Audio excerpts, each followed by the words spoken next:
Ari Setiadi MS, Menteri Koperasi.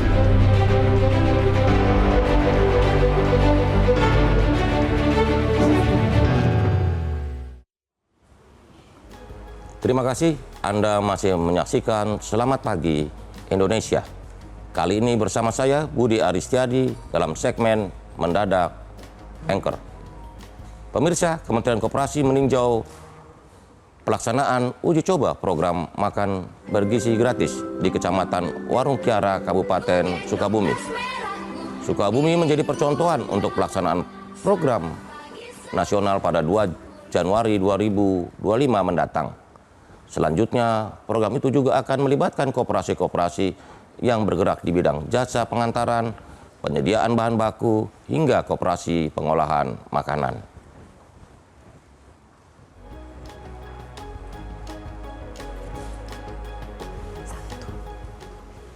Kementerian Koperasi meminta koperasi-koperasi susu di Indonesia mulai melakukan hilirisasi produk untuk mengatasi masalah kelebihan produksi yang tak terserap oleh industri pengolahan susu.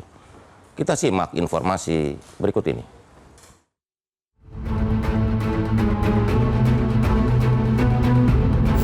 Kementerian Koperasi memaparkan sejumlah langkah antisipasi merespon kisruh koperasi susu di Boyolali dan Pasuruan.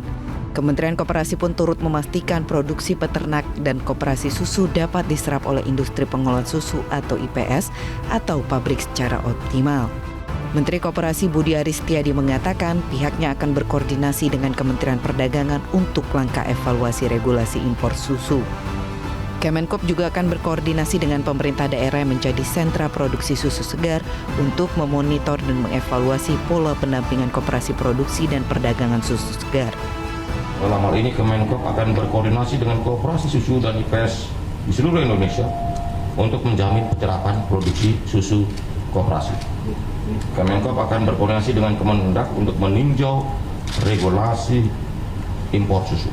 Selanjutnya, Kemenkop sudah memerintahkan LPDB untuk memberikan pembiayaan koperasi susu untuk tujuan meningkatkan volume dan kualitas produksi, mendorong koperasi susu mulai memasuki hilirisasi produk, memperkuat koperasi susu melalui peningkatan standar mutu produksi sesuai dengan kebutuhan pabrik melalui kemitraan antara pabrik dengan koperasi atau peternak, baik dalam teknologi pengolahan hingga teknologi penyimpanan, sehingga produksi yang berlebih dapat ditangani sesuai dengan proses standar mutu yang tinggi.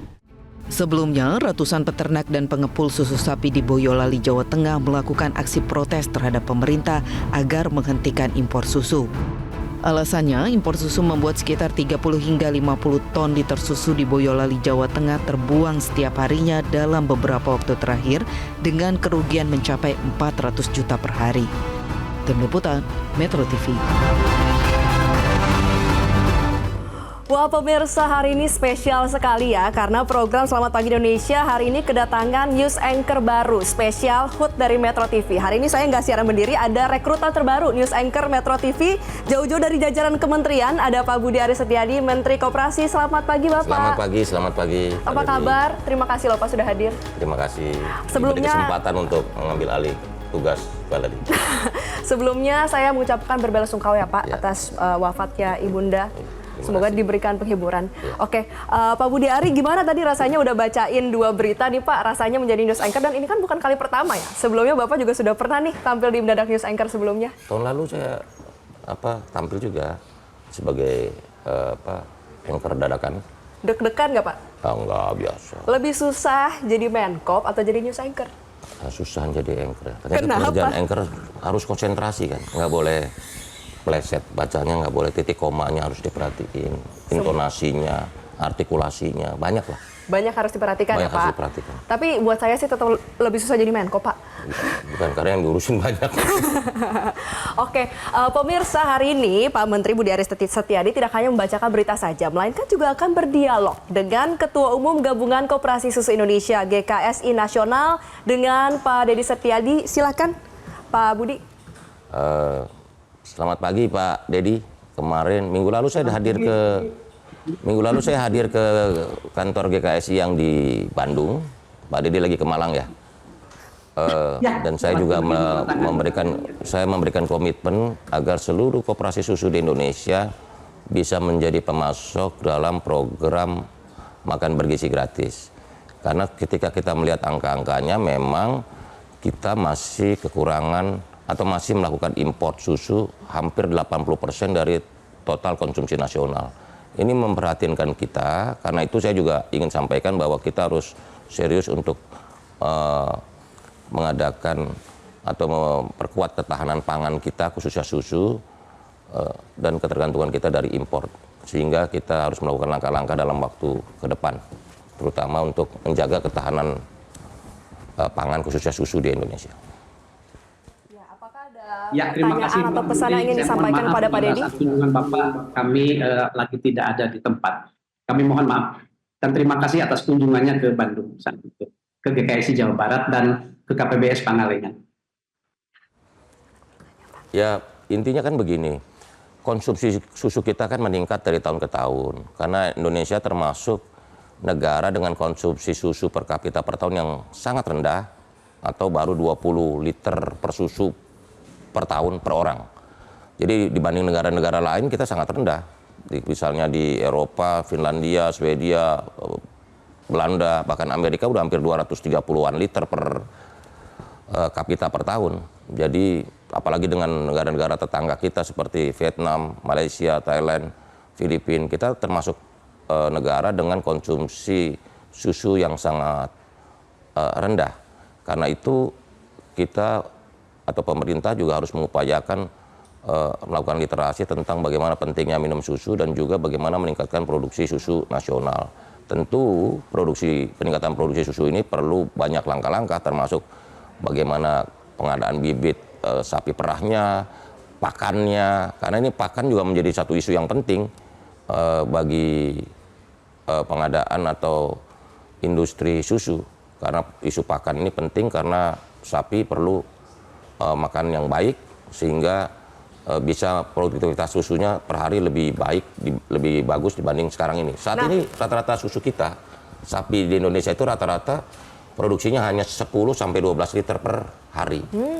Dibandingkan dengan negara-negara New Zealand atau Australia, itu satu sapi per ekor itu bisa sampai 25 sampai 30 liter. Berarti memang produktivitas dari sapi di Indonesia ini mesti ditingkatkan ya Pak? Ya, itu saya udah tanya ke ahli peternakan, mereka jawabnya adalah karena soal pakan. Makanan sapinya yang membuat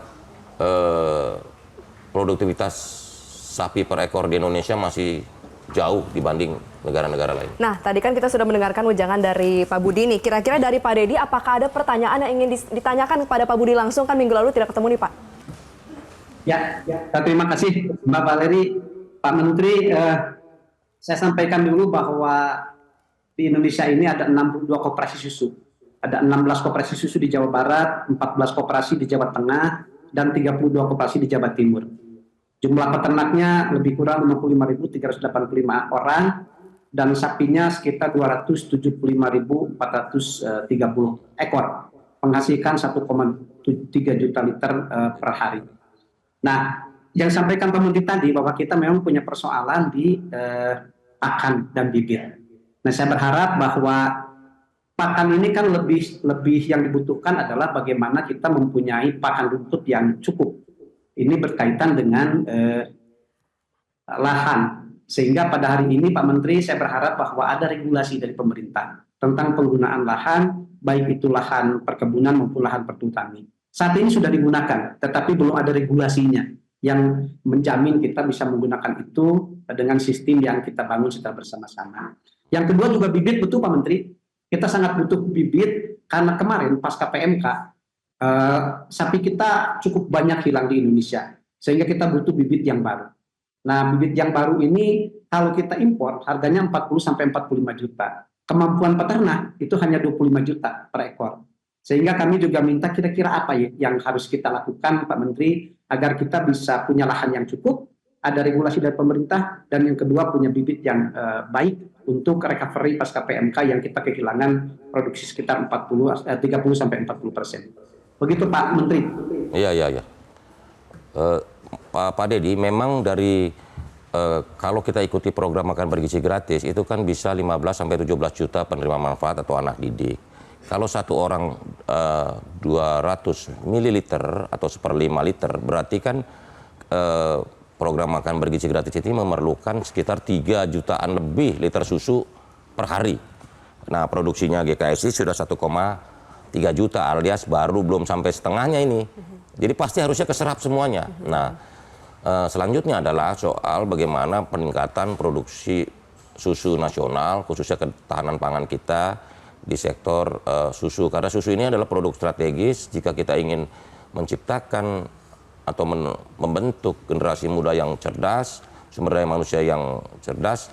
Kita berharap bahwa susu atau industri susu menjadi perhatian kita bersama, khususnya pemerintah. Saya juga sudah berdiskusi dengan banyak pihak bahwa memang terlalu mahal itu import susu kalau import sapi perah jika harus ditanggung petani, karena hitungan ekonominya sekitar 45 sampai 50 juta harga import indukan atau sapi perah, sementara peternak hanya sanggup di sekitar 25 jutaan. Nah, ini perlu dipikirkan bagaimana langkah-langkah khusus dari pemerintah untuk mengatasi masalah ini. Yang terakhir itu saya juga dapat laporan masih ada 65.000 kandang kosong di koperasi-koperasi di seluruh Indonesia. Nah, kalau 65.000 itu kita impor sapi, ya itu kalau rata-rata 10 liter aja udah ada sumbangan lagi 650.000 liter susu. Begitu. Jadi saya juga berharap permasalahan susu ini sebagai sebuah isu yang strategis yang harus kita atasi bersama. Begitu. Ya, apakah ada yang ingin ditanyakan lagi maupun baik dari Pak Dedi maupun dari Pak Budi? Ya. Pak Menteri, kemarin kan kita punya persoalan ketika ada aksi membuang, barusan saya lihat di tayangan Metro, ada yang membuang susu, ada yang mandi susu. Susu kan bukan buat mandi ya Pak Leri ya, itu buat minum gitu. Tapi barusan dipakai mandi. Karena memang kemarin ada beberapa peternak yang ada dalam badan koperasi, pengumpul maupun kelompok yang susunya kemarin ada pembatasan tentang yang diterima oleh industri. Nah, kita memahami bahwa industri juga sekarang lagi turun produksi penjualannya. Tetapi persoalannya adalah bahwa masa sih susu kita baru 20% ada penolakan dari industri. Nah, kemarin Pak Menteri, kami kan waktu ada aksi itu diundang oleh Pak Menteri Pertanian pada tanggal 11 November. Kita ada rapat di Jakarta dengan Pak Mensesnek, kemudian ada GKSI, Koperasi Susu, kemudian pengepul, juga industri pengolahan susu. Di sana ini kita mengharapkan bahwa ada perlindungan. Dulu kan kita pada tahun 85 ada Impres nomor 4 tahun 85, yang itu adalah tentang BUSEP, di mana IPS diwajibkan menyerap susu dalam negeri terlebih dahulu. Baik, Pak Dedi, itu tadi ada sejumlah pesan-pesan yang disampaikan langsung, tentu akan menjadi catatan yang langsung dari Pak Budi, Menteri Koperasi, dan pasti akan ditindaklanjuti untuk kebaikan dari Koperasi Susu Indonesia. Terima kasih Ketua Umum GKSI Nasional Dedi Setiadi sudah bergabung bersama kami di Selamat Pagi Indonesia. Program Selamat Pagi Indonesia akan kembali hadir usai jeda berikut ini. Memproduksi banyak. Menurut saya kita para pemimpin-pemimpin nasional.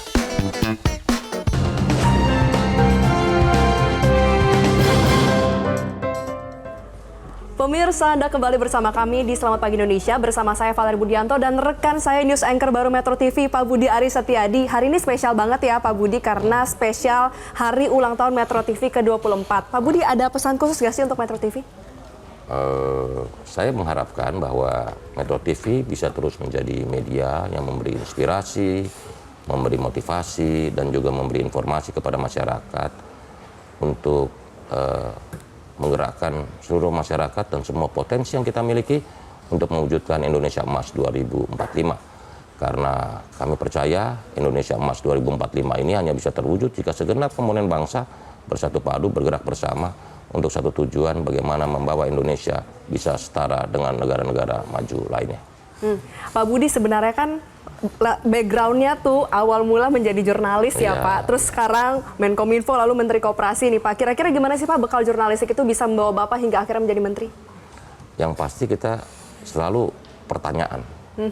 Di awal ketika kita melakukan sesuatu pertanyaan. Rasa ingin tahu yang tinggi. Rasa ingin tahu tinggi dan juga ingin cepat belajar, dan kita tidak cepat puas, tidak cepat merasa pinter, karena selalu tiap hari ada masalah baru. Dan kita harus terus belajar tentang berbagai masalah yang ada. Yang baru lagi. Kan setiap jurnalis begitu. Tiap hari masalahnya beda.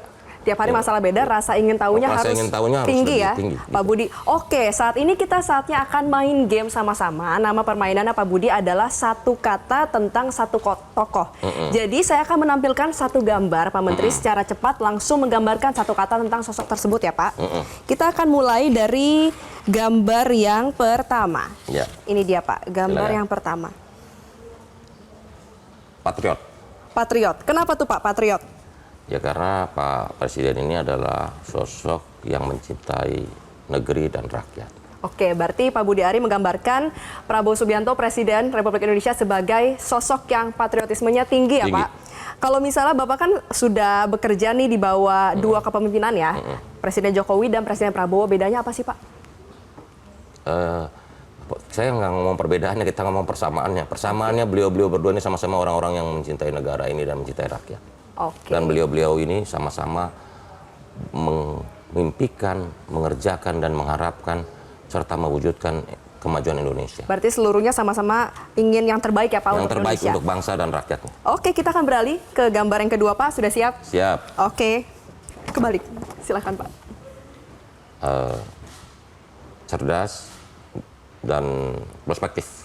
Mas Gibran Rakabuming Raka, Wapres, cerdas dan Prospektif. kenapa tuh Pak? Ya karena Mas Gibran ini anak muda yang juga mau belajar, mau mendengar, mau bekerja keras. Bahkan banyak pihak bilang sama saya, Mas Gibran gila kerja loh. Bahkan membandingkan dengan orang tuanya, ini lebih gila kerja nih. Wah, begitu. Luar biasa. Oke Pak, Jadi, kita lanjut ke tokoh yang ketiga ya. Sebentar, oke. Presiden Jokowi. Cintai rakyat. Mencintai rakyat. Ya. Gak ada kata lain selain mencintai rakyat? Atau mungkin penjelasannya Pak? Karena Pak Jokowi ini presiden yang betul-betul mengabdikan dirinya sepenuh hati untuk negara dan rakyat. Mengabdi untuk Mengabdi negeri. untuk negara dan rakyat. Hatinya, pikirannya, tindakannya. Kalau beliau ini nggak mau rakyat tergores sedikit pun. Gitu. Bahkan saat ini kan sudah tidak menjabat, tapi tetap.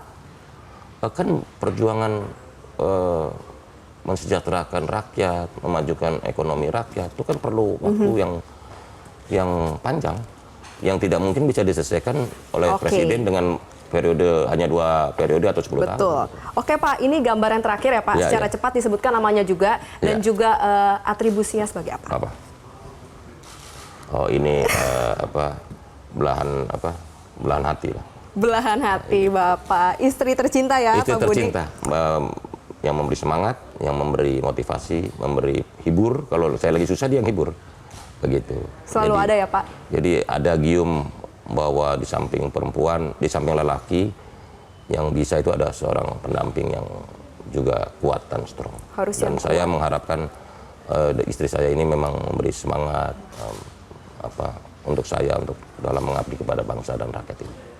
Baik, terima kasih Menteri Koperasi Budi Ari Setiadi yang hari ini juga menjadi news anchor Metro TV sudah mampir main-main di kantor. Terima kasih Bapak, Terima jangan kasih, kapok. Valeri. Tahun depan kita main lagi ya Main Pak. lagi, oke. Terima kasih Bapak. Selamat pagi.